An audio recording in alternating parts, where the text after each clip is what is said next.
How to sign into Sam's Club Business Card Credit Card. Hey everyone, welcome back. In this video, I will show you how can you sign into your Sam's Club Business Card Credit Card online.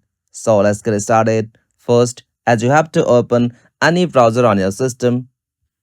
After you open browser, in the source field, you'll have to search for sams.syf. After you search for that, you can simply find the official site of samsclub.syf.com.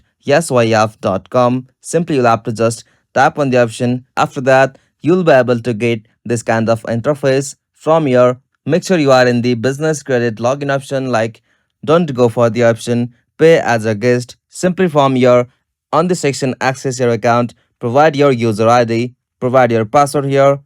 After you provide your username and password, simply tap on secure login, or you can also remember the user ID. After you done that, you'll be able to access your Sam's credit card online. If you have forgotten your username or ID, simply you'll have to just tap on the option I forgot my user ID or password. After that, you can recover your account from there. If you found this video helpful, please make sure to like and subscribe for more videos like this. Thanks for watching. Have a good day.